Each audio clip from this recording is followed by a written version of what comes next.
Okay, we are recording. Okay, great. Good evening, everyone. I'd like to call to order our Gateway School District Budget and Finance Committee meeting today, Thursday, May 24th, 2020. And would you please rise for the Pledge of Allegiance? You should see the flag on your screen. Hopefully. Yes.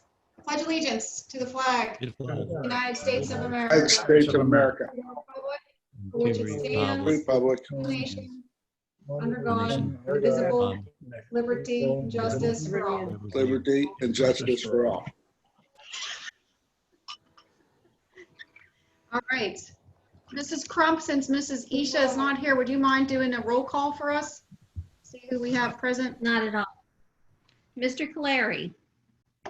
Ms. Cerrucci. Here. Ms. Delaney. Here. Mr. Gallagher. Here. Mr. Gottman. Here. Mr. McIntyre. Mr. Ritter. Here. Ms. Warning. Here. Mr. Williams. Here. Thank you. Okay, at this time then I'm just going to turn it over to Mr. Schott. Following that, we have a presentation from Mrs. Crump, and I would just ask everybody hold their questions until we get through the presentation. Then if we have time, we'll take some questions, and we may even be able to take some from the audience. If not, I guarantee we'll get back to you in some way or another with your questions. So take it away, Mr. Schott. All right. Thank you, Mrs. Cerrucci. All right. In terms of the status of the general fund budget for the 2021 fiscal year, obviously this is our first formal Budget and Finance Committee meeting with everything that we know has been going on over the last 2.5 months. In terms of where do we stand in the process, I just wanted to hit on a couple highlights of where we've been. Again, this process starts very early, and it takes quite a bit of time for all of our budget managers to develop our budgets. The initial process for the development of the preliminary general fund budget began in November 2019. On November 21st, 2019, the Central Administrative Team met with all the budget managers to inform them of the budget development process and to disseminate pertinent budgetary information and instructions. All the budget managers were required to submit their preliminary budgets to the business office by January 17th, 2020. Upon initial receipt of these budgets, the budgets were reviewed to determine the contents. The Central Administrative Team met with each budget manager on either February 11th or February 13th, 2020 to review each of the budgets line item by line item. Governor Tom Wolf released his preliminary state budget on February 4th, 2020. On Tuesday, December 3rd, 2019, the Gateway Board of School Directors adopted a not to exceed index resolution for the 2021 fiscal year. And as recently as this Tuesday, May 19th, the board adopted the proposed final general fund budget, which will be the topic of our conversation this evening. Let me just switch to that first PowerPoint.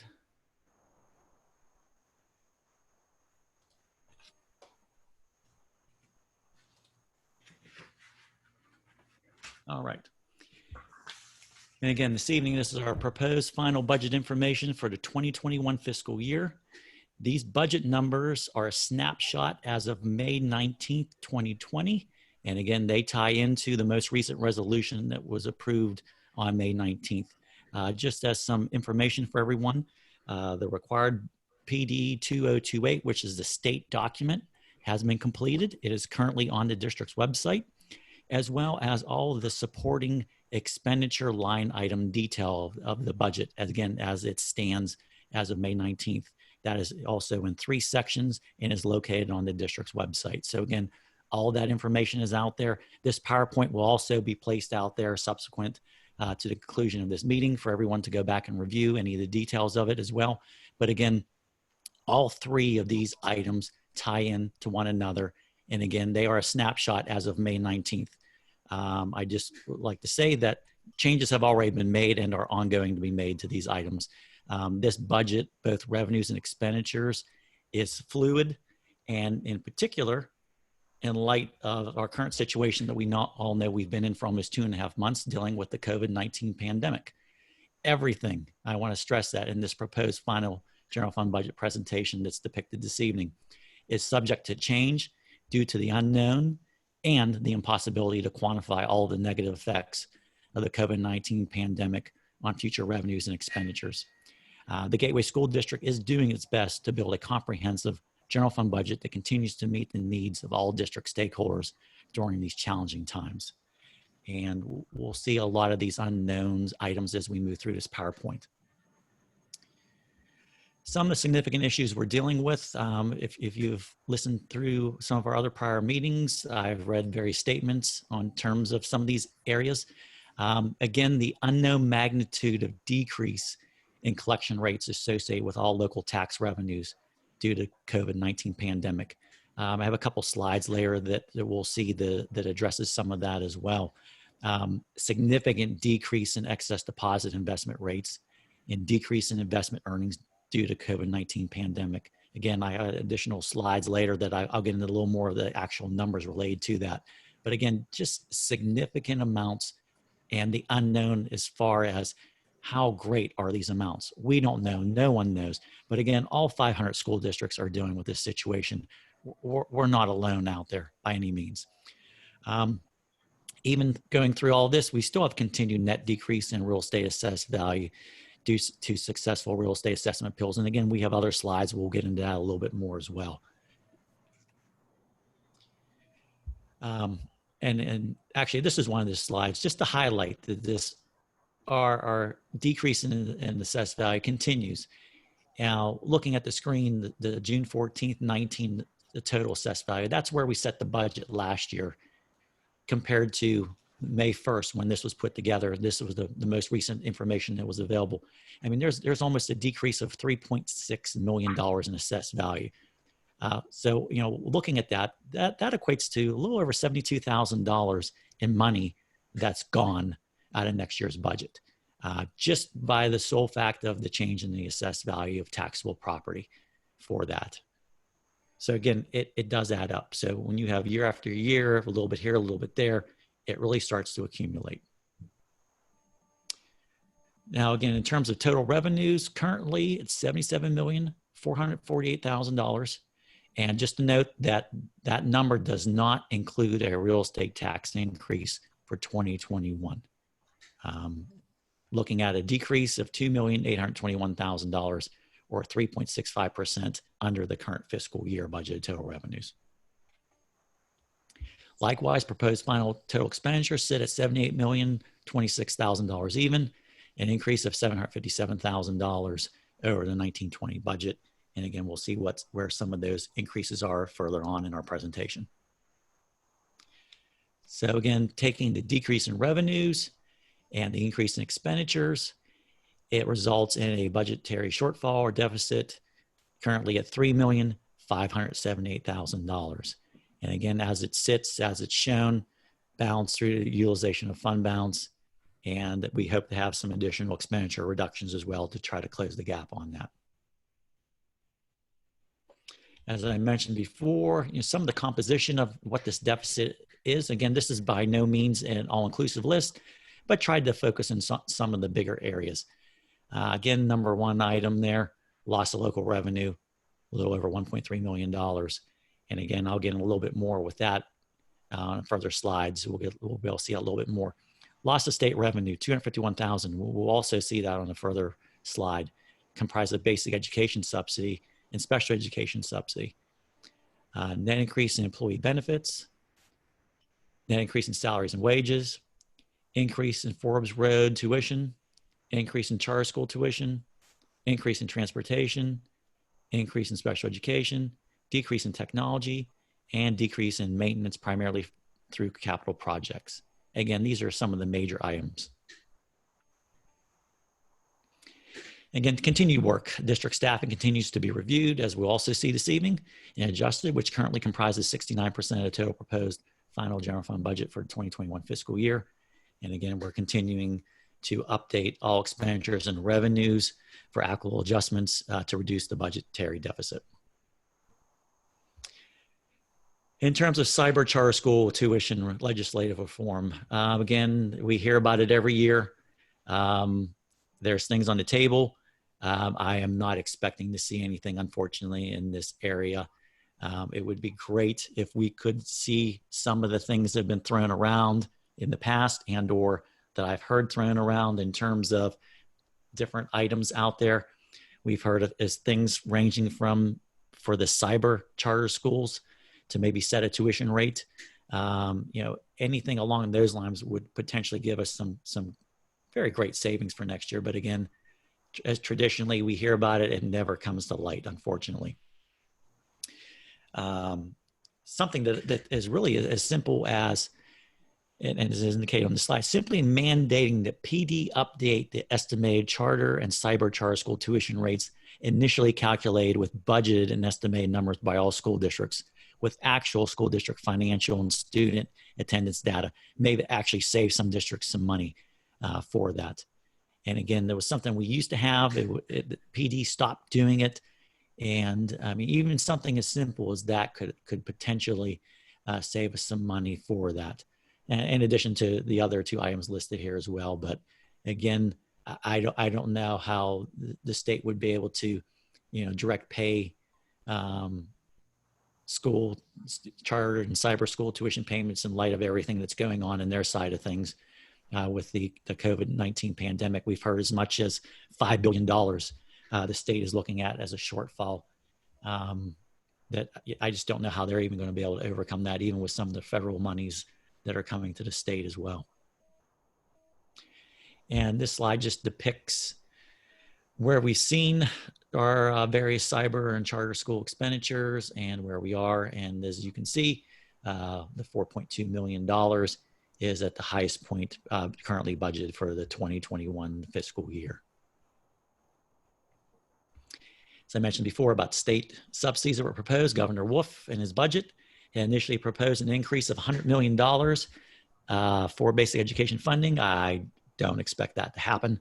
Likewise, special education funding, he had proposed $25 million increase. So what does that mean specifically for our district? These numbers were actually just updated recently with some actual numbers in the calculations. So essentially $169,172 in basic education subsidy and $82,376 in special education subsidy for a total increase of $251,548. I am not expecting the district to receive that. Hence, we've included 0% of that increase in the budget. Quite honestly, we're really hoping that they're going to even at least be able to level fund us at the 1920 level. But honestly, at this particular point in time, we don't even know if they're going to be able to do that. But hopefully, hold harmless. They're able to hold harmless that we can at least maintain the 1920 level. We don't know that. For some reason, and actually even just to bring that up at this point, that's one of the reasons why we even pushed back the final approval on our budget to June 30th, because we wanted to give more time to see what the state was going to do so we could react to that the best we could all the way up to the last minute. And for us, that last minute is June 30th for us to approve our final budget, set our millage rate, and move forward with that. So we'll see. I mean, we've seen other state budgets going extra innings into July and August into January. The sooner that the state is able to figure out what they're doing, the better for the Gateway School District and the better for all school districts. Pension reform, again, I won't hit every part of this slide, but again, in terms of just what the rate is, increased from 34.29% to 34.51%. One of the smallest increases out there. We have some projections, I think, on the next slide as well. But again, these are all in doubt as well. As we've seen what's happened with the stock market, PCERS relies heavily on the stock market and their returns, various returns they get. Those factor into these various percentages that they had projected out initially through the 27-28 school year. But in terms of just the item to note, even looking at 2021 to 27-28, again, there's continued climb in those numbers. We definitely haven't plateaued out by any means. So that's another stay tuned. We'll have to see what's going to happen with that. And again, our retirement PCERS expenditures, both actual and budgeted, just seeing what that equates to in terms of what the district has actually spent over those years and what has been budgeted. And again, these amounts are a gross amount. The state received 50% reimbursement from the state for all these expenditures indicated.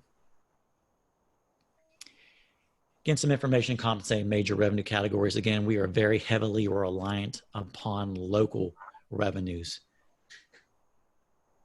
And again, unfortunately, given the current situation and some of the things we mentioned before about local revenues, when you're talking about seeing declines in current local revenues and even in delinquent local revenues and collection rates, that could have a potentially big, significant, and even catastrophic impact on the district, some of which we don't know. But again, we'll get into that a little bit more as we progress through this presentation this evening. This just visually depicts the major revenue categories for next year.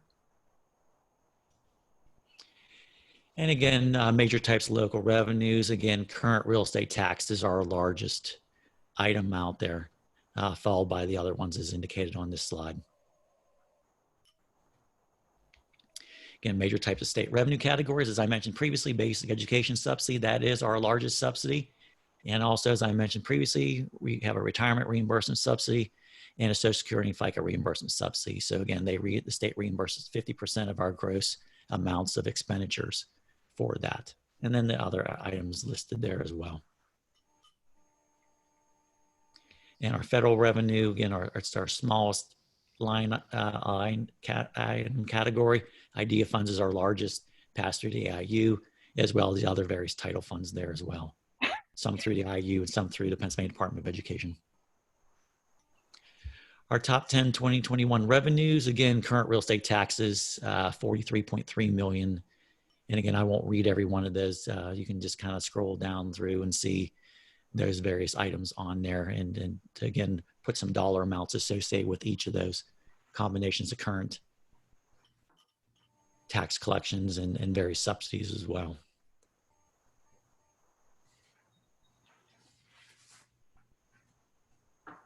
And again, just this visually depicts those items as well on the previous screen. Again, 58% of those revenues are from current real estate taxes.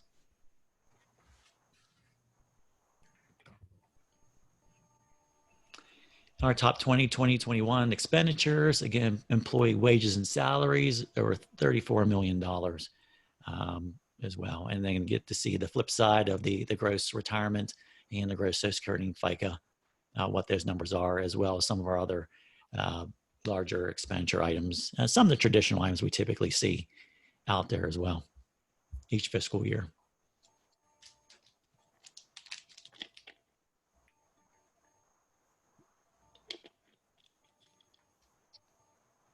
And again, that just visually depicts those major expenditure categories and puts some percentages within each of those categories.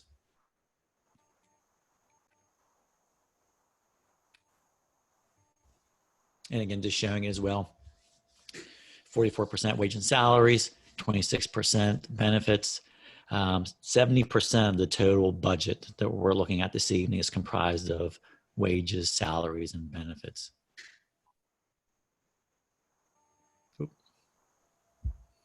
And again, as just stated before, expenditure adjustments, we continue to make them. We're starting another rounds of adjustments even today. We've been doing that even yesterday. We'll continue to make many, many, many more adjustments and react to any and all information that comes out as we move forward to completion and final adoption. Likewise with revenues, we'll continue to do the same with those as well as new information comes out. And again, just some millage information. This is just some general information. I'm not actually going to review this slide. Just to give everyone an idea where we stand. Again, the district is currently at 19.8675 mills. Duquesne City is the lowest in Allegheny County. Brentwood Borough is the highest in Allegheny County. As far as where we're going to be at the end of this process, we have no idea. Currently, we are at 14th lowest millage out of 42. And again, this is just some of our immediate neighbors, how we compare to them with some of their millage rates. And again, just looking at the current 1920 millage rates there, the only one that actually increased out of that group was Woodland Hills.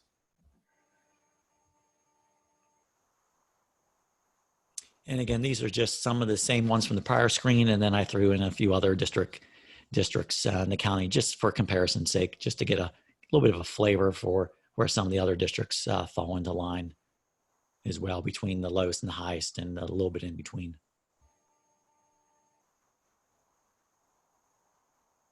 And again, as I mentioned previously about assessment issues to consider, it's almost impossible to know the volume and the magnitude of some of those appeals.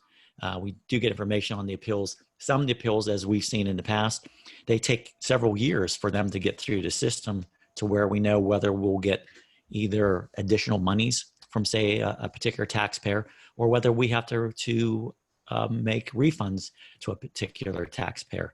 We all know that we had to make significant refunds to the mall a couple of years ago in excess of $1.1 million. So again, in terms of knowing when some of those are coming, we just don't know. And again, this just shows, we've been tracking this from the last reassessment back in 2013. And again, it just shows really where we've been and where we are for that. But, the overall assessed value just decreased over $120 million of assessed value. Just an absolute significant amount of money. And the next slide actually just depicts that as well. Just so you can see where those assessed values were and those various amounts where, during those fiscal years where we set millage rate based on those. And as you can still see, they still continue to decline.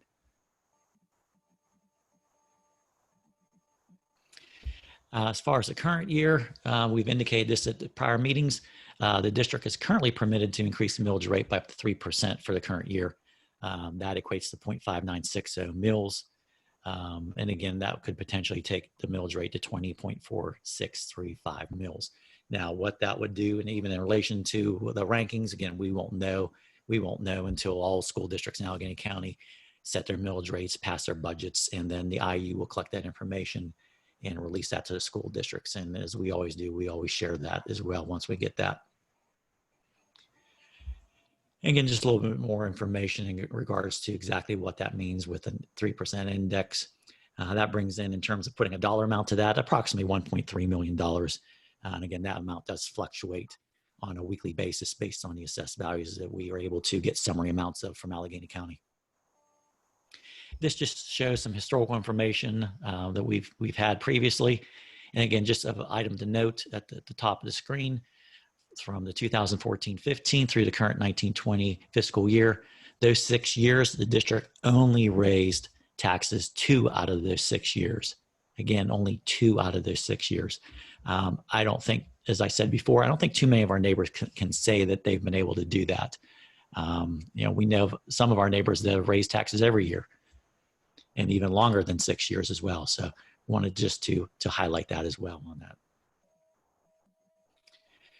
And again, as we always kind of calculate in terms of, again, trying to let people relate to what does a 3% index equate to, based on the information provided through the county in terms of the median value of a property in Monroeville and median value of property in Pitcairn, what it amounts to per year for a property in Monroeville, $67.79. Break that down per month, that would be $5.40. Likewise, in Pitcairn, it would amount to $20.62 per year, or $1.72 per month. And again, just trying to put it in perspective. Homestead exclusion. And again, we've received some information.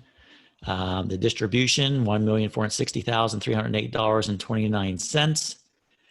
The most important thing to stress with that is revenue neutral. And again, just to kind of provide how the last 2.5 months have been going, we prepare something like this. I literally calculated what this would equate to, and we'll see that on another slide this evening to be able to share. Actually, yesterday, I think I finished that. And probably 3:19 this afternoon, I actually received an email from the state. It's only 2 paragraphs. I'm actually going to read it.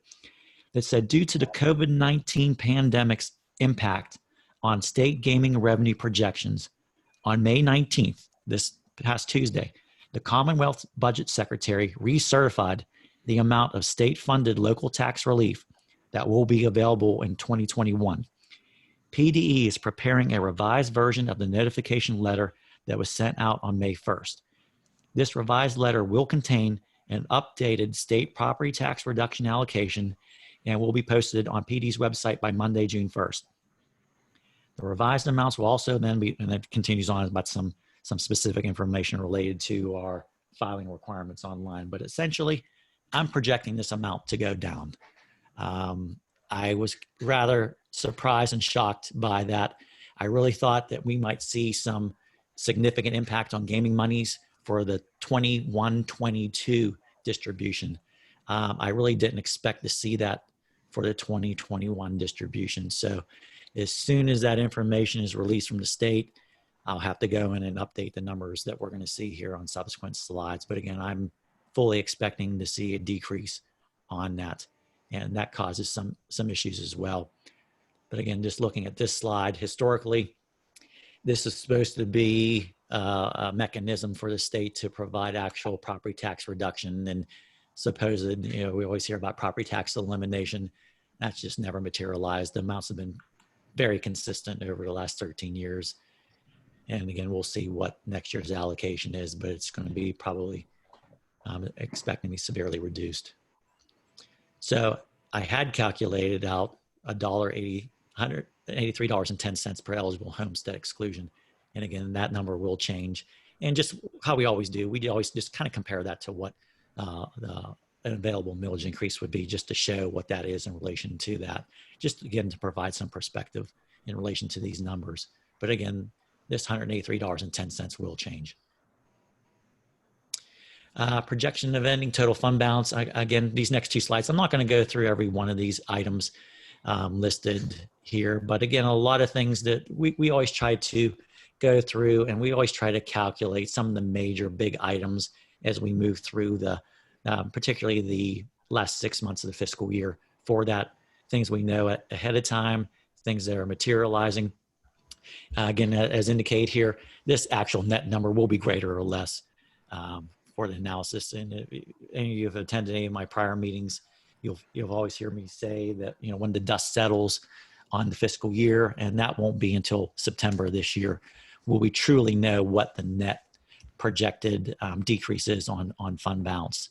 But again, in terms of our analysis, we're utilizing the amount listed here, the projected ending amount of $8.3 million. And this amount will carry forward on some of our subsequent slides. This slide, to note, this is actually the composition was changed during our May regular board meeting that was just held on Tuesday. So again, wanted to focus, we shifted some funds from committed fund balance to unassigned fund balance. That was the biggest change on there. But again, in relation, taking that estimated ending number in relation to next year's budget indicates almost 11%, which is still between a recommended level of 5 and 15%. And again, I'm not going to go through this slide. This just breaks down exactly what those three categories stand for. Just some good information just to share what that means. And again, this is just a further depiction of the detail that was referenced in the resolution the other evening. And again, just ties back to that same total amount. So taking the amount calculated, 8.3 million, applying the $3.5 million deficit would, and again, assuming that you would take this amount out of fund balance, which I do want to kind of dovetail with that and say, you don't want to take this amount out of fund balance to balance the budget. The problem with doing that, and I've said this before as well, is that, so if, say, we would do this as is depicted on this slide, then when we would be time to do the 21-22 budget, then we would be $3,570,000 in the deficit from the beginning. And that's before we even touch another number. That's what that means by doing that.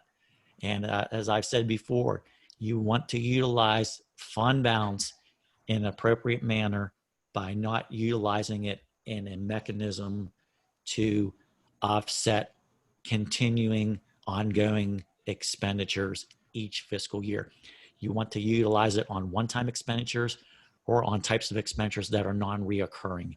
Or, as we've seen in the past, we've utilized them on capital projects. We did the high school stadium wall that we may not have to touch for another 30 years. We paid for that out of fund balance. We purchased new copiers during the current fiscal year. which we're expecting to get 5 or 6 years out of those as well. Again, and these are non-reoccurring expenditures. In the past, we have used a little bit of fund balance in terms of I refer to as a placeholder. And, it's one of those things where you may use some of it, you may not use some of it. Traditionally, we've the pendulum swung on the positive side of things, but there's no guarantee that it's going to swing that way every year. We could say we're going to maybe use $400,000 of fund balance, and maybe we actually end up using $800,000. It's hard to say, but again, in terms of taking an amount of this magnitude out as it sits on this screen, I would never recommend doing that. But again, in terms of our conversation's sake, that's the amount. This is how it's shown on this slide. So basically, it would take the fund balance down to $4.8 million, or it would be approximately 6.16%. And just I like to note this. We've done a bond refinancing this year. Initially, we were actually looking at incorporating issuing bonds this upcoming fiscal year for our Gateway Middle School project. That has been put on hold at this particular point in time. But when we're looking at and reviewing every year, Moody's Investor Services looks at the district. And, one of the things that they look at, ideally, they would like to see the district have a 22% fund balance, which in this case would be over $17 million. In my opinion, that's just not realistic. That's extremely too high to have for a fund balance of that. So again, I just put that on here just to share some information with all of our stakeholders. Now, the next slide shows taking that same $3.5 million, offsetting it with an approximate $1.3 million tax increase. Again, just for conversation, just to show what that would do. So even taking the full 3%, it is not going to eliminate the deficit amount that we're looking at. It eliminates a portion of it, but not all of it by any means. And again, it shows what the resulting amount is on fund balance, and the percentage is 7.88%. This slide, I put this on here, and it's very hard to see. It's very small, but I want to give a little bit more detailed perspective on, and we'll see this more summarized on the next slide. But again, it was just done. Let me just scroll up here. Oops, I'm sorry. Just to show, what was applied on here. So I had mentioned it was at the May study session, I mentioned PASBO had calculated 2 different versions. And on this, as you look at the top, there's a PASBO loss 1, a PASBO loss 2. And then I calculated, I considered Paul's loss 1 and Paul's loss 2, and applied some different rates just to see, what that would equate to. And again, just to jump off of this screen, just to summarize, because unfortunately, I don't think you can see the summary amounts at the bottom. This is the summary of that prior screen. So again, a range for my 2 calculated losses from 1.3 to 1.7 million. PASBO's losses anywhere from 2.1 to over $3 million. And again, these are potential losses of local revenue to the district. They could be even higher than all these. We really don't know. I mean, I could have easily taken the PASBO scenario 1. I could have even done a scenario 3 that's even greater than that and used higher percentages. In fact, I chose the smallest of the 4, and that's what's currently incorporated in the budget. And in terms of, what does my scenario consist of? I particularly utilized the 1% reduction in real estate taxes, and I utilized a 5% decrease in some of the major other items, with the exception of interest revenue. As I mentioned before, I calculated out an amount based on historically some of the amounts that we've seen in terms of excess deposits in relation to a continued low, very, very low, and when I say low, 0.1% return on investment, and also calculated in some cash flow issues in relation to those monies, and coming up with a loss of $550,000 just for that one line item for it. But again, there's additional possible loss. But again, even just in terms of what's on here, again, I took the 1.3 million. We could have used the PASBO 3 million. So in that scenario, this budget, the deficit could increase by $1.7 million to $5.3 million as it sits. And actually it could be higher than that. We don't know. We're not going to know for probably another 12 to 18 months until we actually start to look back, not only this current fiscal year that's going to end June 30th, but even for next year, till we actually have a chance to see how the collections are coming in, where the lags are, where we're going to catch up. The biggest thing that's going to factor into that, we just started to hear some things today about Pennsylvania, some counties going green. The quicker we're able to get back to, closer to what we all consider to be normal, the better. The more businesses that come back, the quicker the businesses come back, the quicker that people are able to return to work at these businesses and get back and be able to start earning again and purchasing and going to these places. Once the economy starts to really roll like it was, that's when, that's going to really help our projections as well and see. But again, in terms of the exact timing of that and when we're going to see those effects, we just don't know. No one knows. None of the 500 school districts knows exactly what that's going to be. We're just going to unfortunately have to stay tuned and see what happens with it, which is very frustrating for everyone involved. As we've seen at the May meeting, and again, we've done this before last year as well. We will probably have some additional items. The one I did want to note was we talked about Tuesday evening, the purchase of the athletic department uniforms and other items. Again, the $52,330.73. Again, we will be presenting those items at the June 9th. Again, that's another date change, the June 9th study session meeting. And that would be considered for an action item. And the intent is to also have our athletic director, Mr. Don Hall, will be attending that meeting so he can shed some additional light on those items and answer any questions related to those as well. But again, the purpose of bringing items forward is an attempt to look at 2021 expenditures for items that we feel that we need to purchase and to be able to purchase those during the current year from under expended expenses and expenditure items, so we can try to reduce the deficit for next year. That's the main driving force behind trying to do that as well.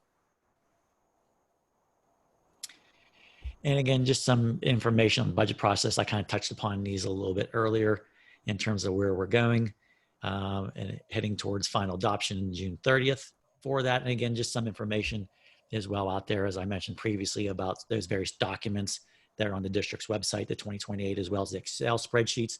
And again, as well as this presentation this evening will be posted out there as well. So anyone will be able to go back and review all those items. But again, this is one snapshot in time, and even what we've reviewed this evening is changing and is going to continue to change. In terms of our future Budget and Finance Committee meetings, Tuesday, June 2nd serves as our final public hearing. That is a required Act 1 event that has to occur. And again, everything from between tonight and June 2nd, we will again present some summary, not in this entire 55 slide presentation, much abbreviated presentation, but we'll again provide, where do we stand in terms of current projected expenditures, revenues, what is the current deficit for that as well. So again, we'll have that. And again, that will be probably in a very similar format to what we're doing this evening as well through the Zoom meeting. With that, we're actually going to shift gears and we're going to launch for Mrs. Crump and her presentation this evening.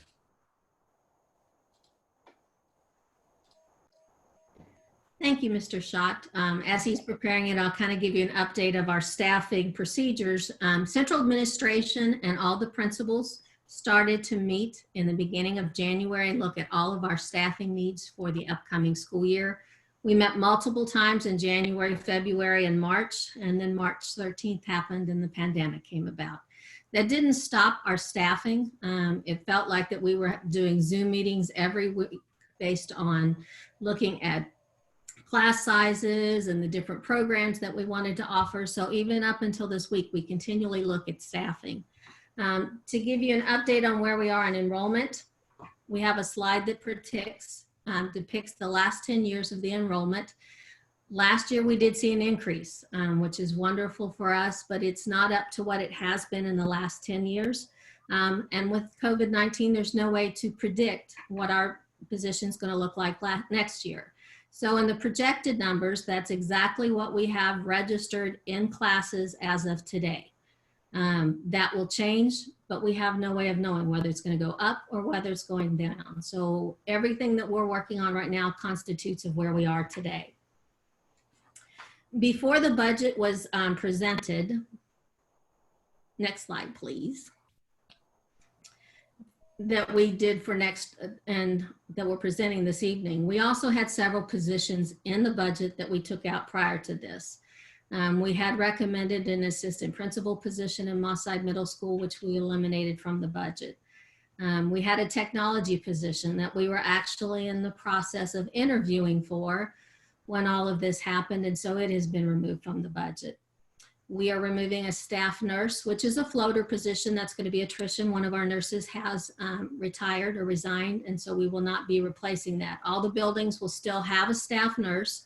Again, this was an extra floater nurse that went through all the buildings in that midday. And we're also recommending 4 paraprofessionals be taken out of our rosters.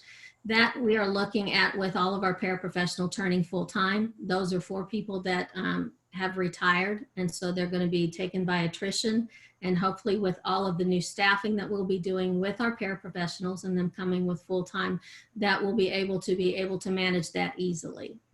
With those, what we're presenting tonight, our budget consists of the next slide, which shows the total personnel budget. Our salary and benefits right now are a little over $53 million. And as the grid shows, where each of the section goes to administrators, facility aides, secretaries, school police, supplementals, and teachers. That number does, as Paul said, reflect 70% of the total budget. So we know that when we're looking at budget, we also have to look at those numbers. When looking at it, we went back over the last month and looked at all of our positions again. We looked at all of our curriculum, the enrollment within the curriculum. And so we're recommending, based on the next slide, the curtailment of programs and reduction in the following staff. For our programs, we're asking for curtailment in French and Spanish. That position was at the Gateway Middle School. It was actually eliminated out of last year's budget. However, the person that was in that position took an unpaid leave of absence. So we did not officially furlough the person last year, so it remained in the budget. Still looking at the numbers, we don't have enough to justify that at this time, so we will be recommending the curtailment of that. We're also recommending the curtailment due to numbers in the Latin and German sections. We've looked at all the enrollment in the high school, and we're recommending curtailment in math and the gifted program, along with family consumer science and science. Looking at our other positions, we are recommending that we reduce our custodial staff at least by 1, an additional paraprofessional, a full-time equivalent school police. We've looked at our athletic supplementals. Don Hall is still continuing to look at that, but as of right now, he has 7 listed. And we've looked at our academic supplementals, and we're recommending 22 of those, which I will include in the board packet on Friday, so you can see specifically what positions we are looking at. With that reduction, that totals to $1,080,652. So if we go with option 1, that would reduce the budget by that much, and then we would take the remaining out of fund balance. If we have to go to an option 2, we do have some information that we looked at on the next slide that would also further our curtailment of programs and staff reductions. This year, at the beginning of the school year, we added 7 elementary positions. They were long-term subs that we filled that were 1-year temporary positions. They were not in last year's budget, and so therefore we will be removing them from this year's budget to reduce the numbers. And then, without knowing what enrollment is right now, if the need, we'll look at it again just like we did last year. If it comes up in August and we need to add additional due to enrollment, we will do so as we've done in the past. But for the current budget, those 7 new positions that we added as temporary positions at the beginning of this year, we have removed. We are also looking at reducing our school police by 4 full-time equivalents. And what we mean by that is we'll maintain all the police that we currently have. We will just fluctuate with their schedules to allow for that. Those changes reflect a reduction of $796,573. So if you look at the options of 1 and 2, that would reduce the budget by $1,877,225, and then the rest would have to come out of fund balance. And then there's option 3, the one that it's just hard to say, but there's those things that we have to look at. It is curtailment of programs in looking at our counselors in our high school, middle school, and elementaries, high school in our English, math, science, social studies, and family consumer science at high school and the middle school. It's looking at curtailment of our part-time counselor at the Gateway Middle School. We're also looking at all areas and looking at social workers, and then additional reductions in secretaries and administrative support.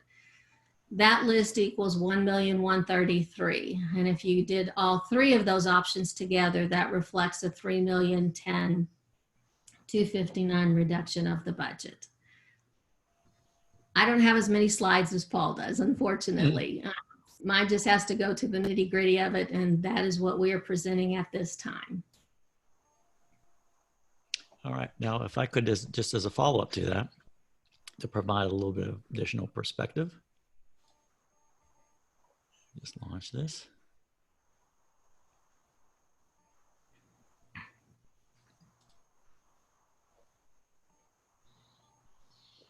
So in terms of, like Trish said, the utilization of option 1, which is proposed curtailment or alteration of the educational program, the $1,080,652. And again, one thing I want to say about this total is that this is a gross amount.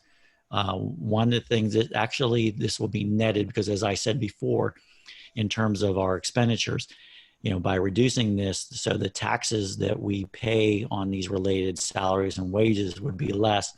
So our revenue will be less as well. So actually, and that will still have to be calculated out. But again, this number is a gross number. In terms of the actual net of option 1, this will actually be a little bit less than that if and when these are incorporated into the overall. But in terms of purposes for this evening, just to show that number, option 1, in relation to the current deficit at $3,578,000, relieves a remaining budget deficit of almost $2.5 million. Again, that's option 1. Now the next slide is again taking the same budget deficit and applying the utilization of options 1 and 2, the $1.877 million. And again, just showing that gross amount, taking down the deficit to $1.7 million. And then likewise, all 3 options together, the 3.5 million, it's over 3 million, takes it down to about 567,000. And again, these are just conversation numbers for how it stands. This is not the actual net amounts of utilization of options 1, 2, or 3. And also, even in terms of the net proposed budget, I know there are certain things that were even approved Tuesday night that have not been taken out of that amount yet. So there's still other adjustments out there. But again, in terms of our conversation this evening, we're just presenting those utilization of those options in relation to that overall total for that.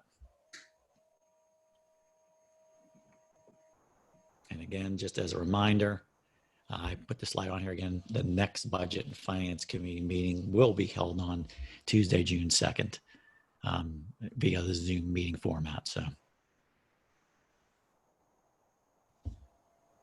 And Paul and Trish, thank you for the presentation.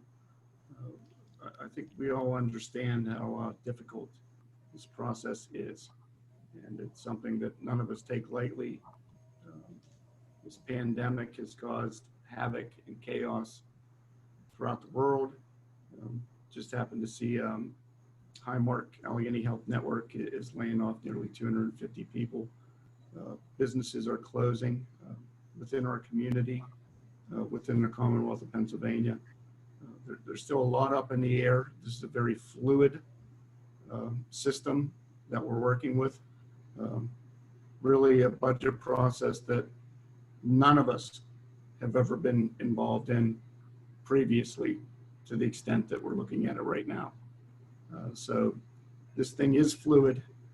There's still a lot of conversation, a lot of discussion to be had, not only with the board, the public, everyone in general, but needless to say, when you examine the unemployment rates that are happening not only in this state, but throughout the country with the COVID-19, we're in a pandemic and it's affecting not only education, but every business as well.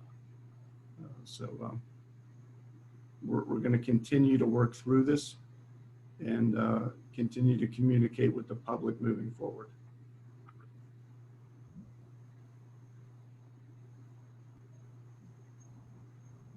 Mrs. Cerrucci? Okay. Well, that was fun. Do we want to open it up to any board member questions at this time?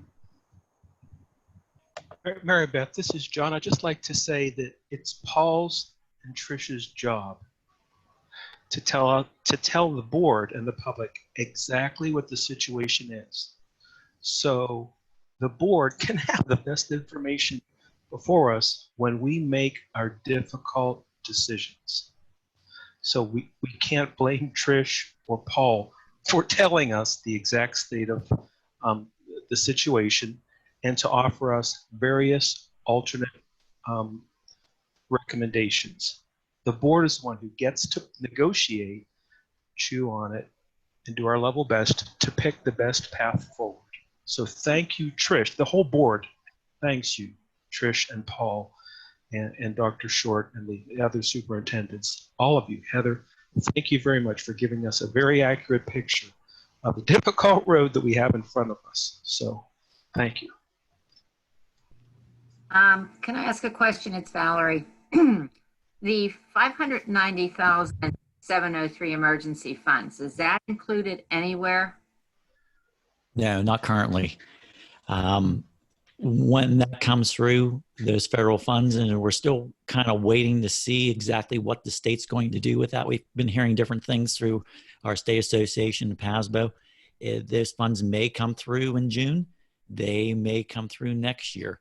We're not 100% sure what's going to happen with them, but unfortunately, the way those federal funds are, if we know before June 30th if it's going to come in the current year, then we'll just acknowledge it. Now, if we know it's going to come in, say in July, then we will incorporate that into next year's budget. So the approximate 590,000 federal funds will be offset with the 590,000 of expenditures for that. So, you know, it's good in that it's extra monies. As I mentioned a number of meetings ago, I talked about supplanting and supplementing. You know, it'll supplement our programs and enable us to purchase technology. And again, that meets the criteria of a one-time stimulus payment that you're using on a non-reoccurring item. So it fits that. Unfortunately, it doesn't do anything to supplant our loss of local revenue. That's really what we needed. And it's, in my opinion, very disappointing that those federal funds did not provide us with that flexibility. I think that there is a new bill in front of Congress that provides some additional funding to state and local governments. Not sure whether we'll see that come to fruition or not, but it would be really nice if we could actually receive some monies to offset some of our loss of local revenue. But I mean, personally, I'm not going to hold my breath for that, but if it happens, it happens. It would be great to see that happen with that. Mr. Schott, I know that we meet almost daily and conversations with your peers. You anticipate further assessment appeals from businesses, homeowners, correct, moving forward? Constantly. Yes, definitely consider that. And you know, unfortunately, and I'll bring it up, one of the things in terms of, you know, assessment appeals, you know, obviously we have various types, primarily residential, commercial being an area that we do, and I'll use the mall as an example. We receive a lot of our real estate revenues from those commercial properties. just very briefly, how commercial property is assessed. It's assessed not only on the value of the land and the building, but also the revenue from that item. So for instance, if you take an item such as the mall, that its assessed value is based on the rental income, and again, not the value of the building and the land. But if you have, say, the mall, that when it does finally open up, are all those businesses going to come back? Are all those businesses going to be able to continue to pay rent to the mall? If that doesn't happen, I would surely expect an assessment appeal from not only that business, but again, other similar types of businesses in the area that, maybe you have someone who owns a building, they rent it out to a particular company, and their assessed value is based off of that rental income as well. Is that business going to come back? We don't know. But potentially this whole pandemic could trigger a number of various commercial appeals. And again, as I said before, sometimes these appeals take several years to come to fruition. Sometimes they don't. But, again, if you're talking losses of rental income, they're surely going to create reductions in assessed value, which will not only create refunds, but also will cause burdens moving forward in terms of loss of current revenue, which will create even more problems for future fiscal years. It's definitely a vicious cycle. And I think we're starting to see the beginnings of this. Recently, JCPenney announced bankruptcy. A number of other companies you're starting to see come to the forefront of shutting down or reorganizing. So it's something that's truly just not affecting this area, but throughout the country. Also, I think it needs to be stated that this board and this administration has always stepped up to the plate when the need arose for an additional staff member to offset some of the increase in enrollment and programming. You can see that from not only the slide that Trish presented, but also throughout the buildings. And we have done that. Right now, we're facing a situation I don't think any of us could have forecasted. It's difficult to even think what's going to happen next week. I know Governor Wolf has mentioned the possibility of some counties going green. What does that mean? Whether or not that's Allegheny County. That doesn't necessarily mean that all the storefronts and businesses will open once it's turned green. So there's a lot of unknown moving forward with this, but rest assured that we are committed to providing our children with the finest education moving forward. I had a question for Paul. Yes. Back on your pie charts, you had some, I was going to ask, what are some of the examples of the 8% that you had for other expenditures or on the proposed final revenues? Do you understand? Let me find it. I can actually. Pie chart, correct? That was the expenditure one? Yeah, let me find it. That one right there. Yeah, the 8% amount, that would be the retirement. Yeah.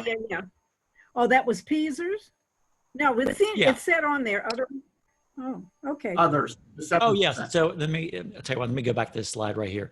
So basically, how that pie chart was built, I took these top 10 items on here as indicated, and then I totaled them up and I deducted them from the $78,026,000. Okay. So then the remaining amount, which is represented as 7%, and I want to say off the top of my head, I think that was about $6.1 million. That represents all the other categories of expenditures in the budget that aren't these 10 items.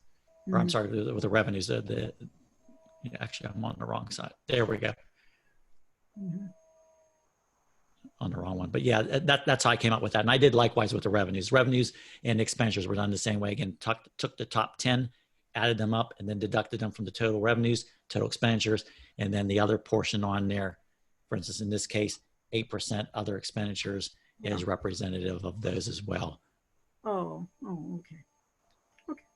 But it is a good slide. It just visually depicts that. So, you get to see it not only like that. Yeah, I could understand all the others. I just wondered what that. Yeah. particular 8%. The everything else was explained, but I didn't know what the examples were of that 8%. Sure. Okay. I also have a question for Trish. Second. Oh, okay. When you were talking about the various curtailments of staff and programs, so forth. Now, am I correct? There was one administrative cut from the Gateway Middle School with that proposed. For the Moss Side Middle School, yeah. We What had was that in our Moss? budget for an assistant principal at Moss Side Yeah. Middle School. So, the tech positions were also in our administrative support. Okay, that was the only administrative cut. We amended those two first. We also have an additional one on option 3. And again, we're still looking at all positions and all possibilities all across the board. Okay. Yeah, Paul, Susan, are you finished up? Sorry. Yes, I'm through. Yes. Okay. A quick question on the proposed tax increase. What was the revenue that was going to come in from that? A full 3% would bring in approximately $1.3 million. Okay. So basically the tax increase between, yeah, if we just look at households, 14 to 15,000 households in the district, that splits up the 1.3 million, where option 1 on the staffing takes that burden of a little over $1 million upon the shoulders of only 38 and a half person. I'm not sure who the half person is. Just kidding. I know what that is. You know, if we look at shared burden in budgeting,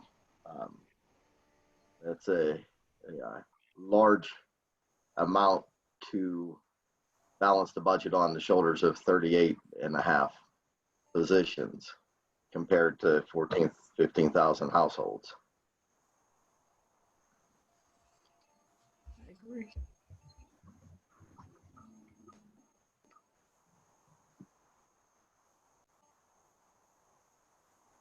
Scott, done?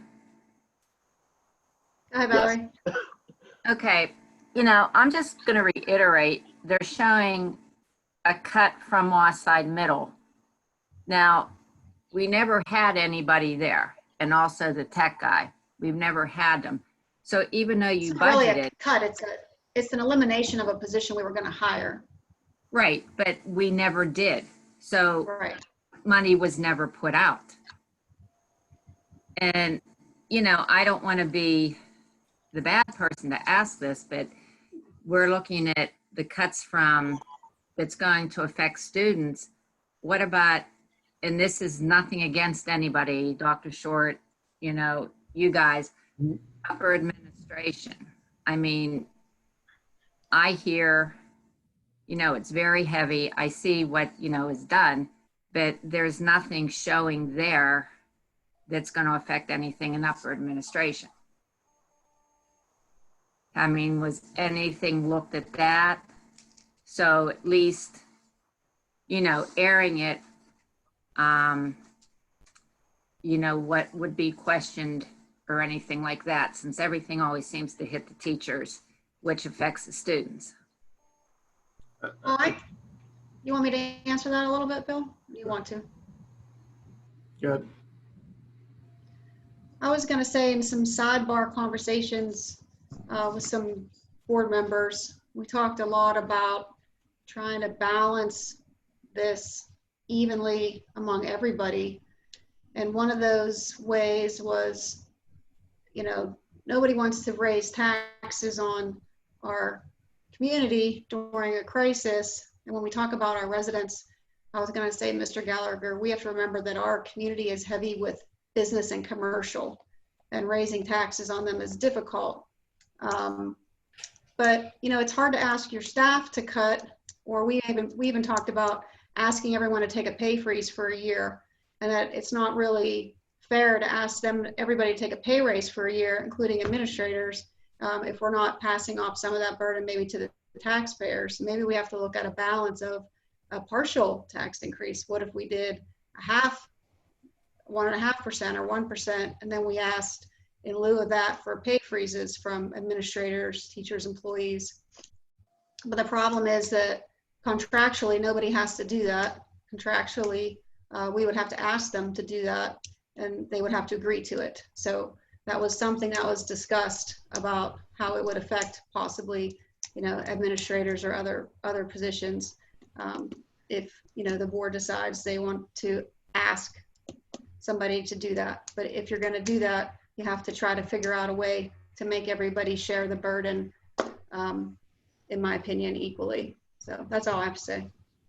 Yes, and understand that we are consistently looking, constantly looking every day at different revenue options, different ways to balance the budget without having a strong impact on our educational offerings. And that's important. But to answer those questions, yes, we are examining everything. Thank you.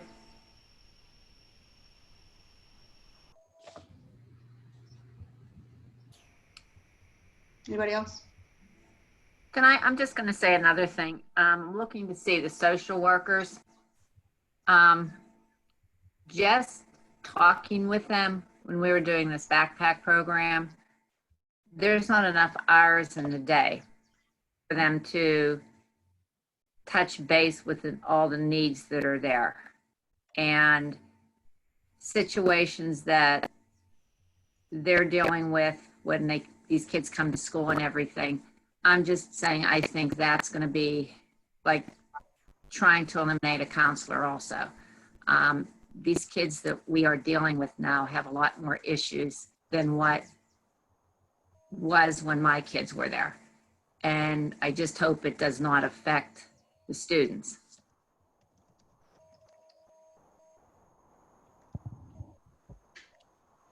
And keep in mind that these are all just an initial proposal from the administration. We've been tasked with multiple measures, multiple ways to examine how to balance this budget, while also understanding that it is so unknown. It's projections. And only time will allow this to happen. But unfortunately, we're bound by that June 30th deadline of a balanced budget to the state.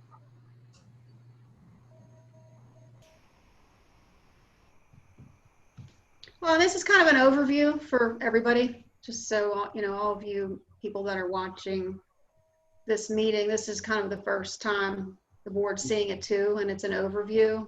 So, the board members, it's our responsibility to delve deeper into this. I mean, I've been on the board in the past when Mr. Shaw has to print out a line item budget and the board members split it up and look at it in great detail.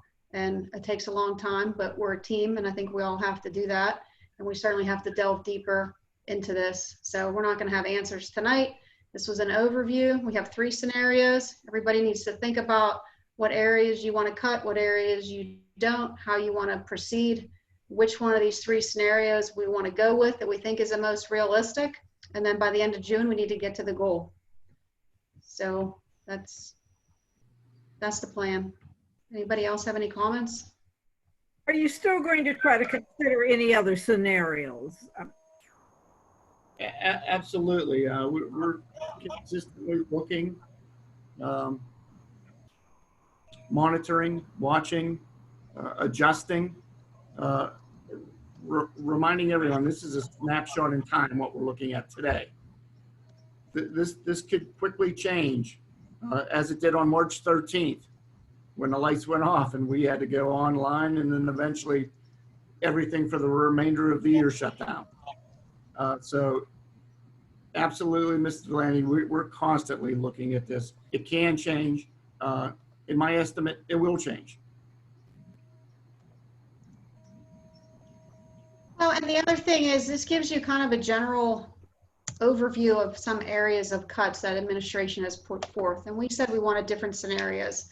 So now at this time, we have to hone in on these areas and we can get public opinion, and what the administration needs from the school board is direction.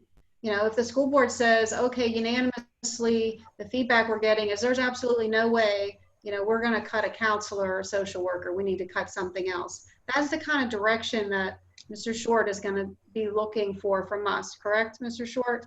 So Primarily, yes. I mean, it's you know, it's going to be a process. It's up to community to give us feedback, and it's up to us to set direction and delve deeper into these areas until we balance the budget.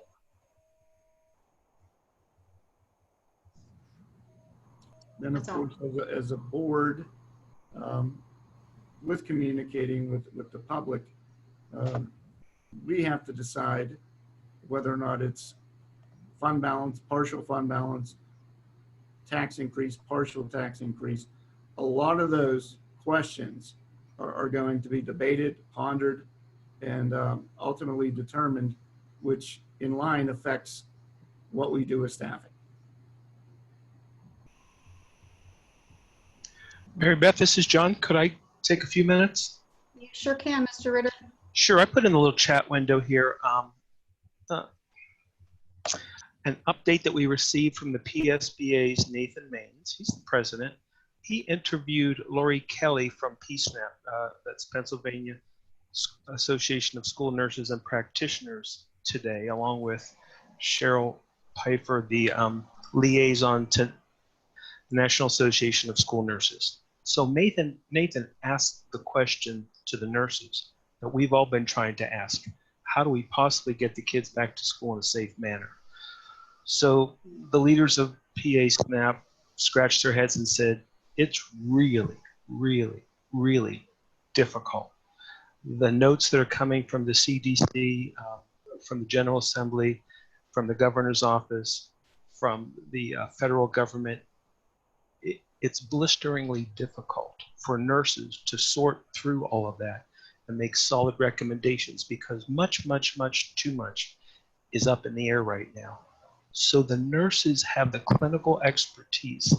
The superintendents have the administrative expertise. The board has their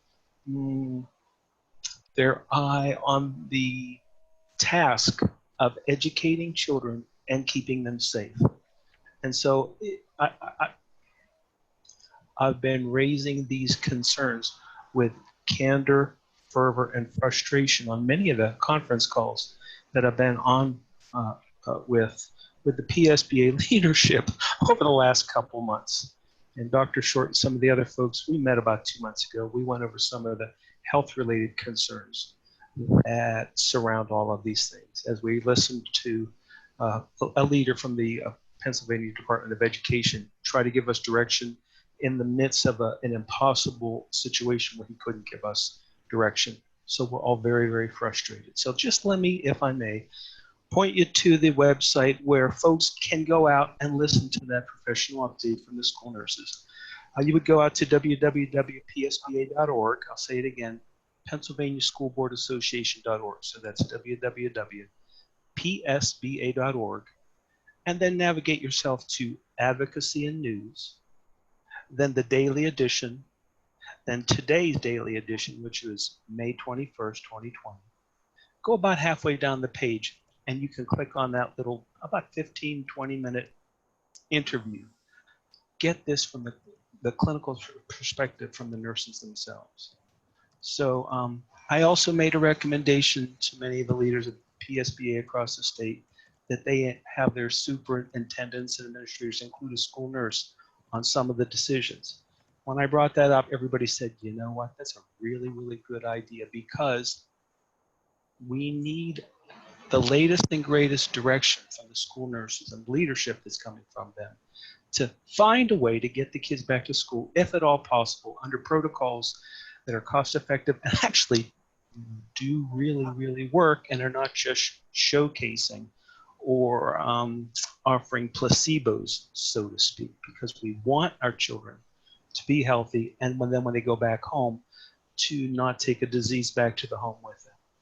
So thank you, Mary Beth, for letting me pour my heart out a little bit here. And you can tell again, I don't have a handle on this, and I am frustrated. And I'm exhibiting that because one of the board members that I spoke to just sent me, if I may, just read a little piece of this. He said, I think a lot of people are suffering right now, John, and a lot of the suffering is being self-absorbed.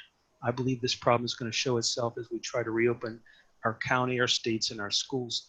He said, keep speaking your mind and bringing so many very relevant topics to the discussions. He says, I have admired your candor and your passion. I don't know if I've admired it. I don't want to be in this position, but we're all doing our level best to speak what we have to speak, whether we like it or not. And so just know that this is who this board is. This is who the leadership is. And that's why I gave a shout out to Paul and Trish for telling us the facts so that we can make our level best decision moving forward to keep us all safe. So thanks, Mary Beth, for letting me unload one more time. I appreciate it. The only thing I also would have to say is sometimes when we start talking about cuts, it causes a lot of division and anger. And I think that we're in a situation that none of us caused and none of us want to be in. Exactly. But we have to face this problem as a team, and we have to put our heads together for the good of everybody, the community, the district, the school, employees. You're included in that.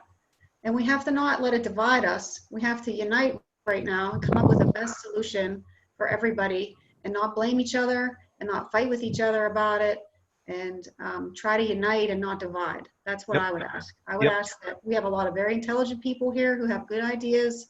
We're open to them, but let's just let this not cause division, and let's put our heads together and try to come up with a good solution, knowing that everybody has the best intention of the district as a whole moving forward.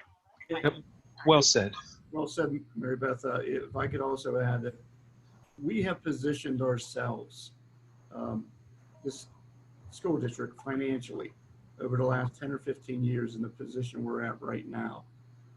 And we're in a very, very strong position considering our other friends, peers, school districts around.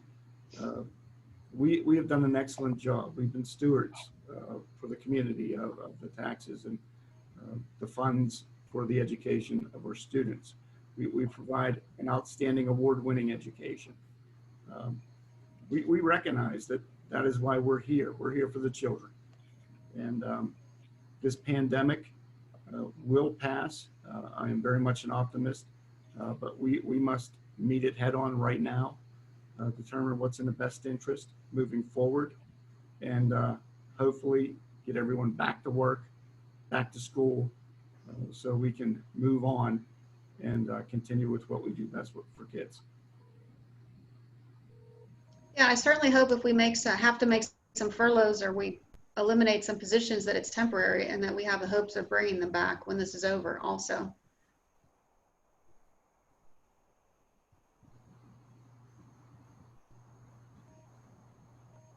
Anyone else?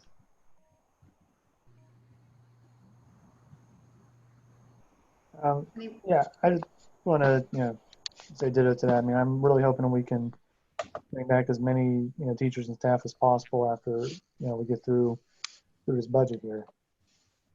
Because I don't want to see, I don't want to see it to cut any teachers, but the more we can bring back, I think the better.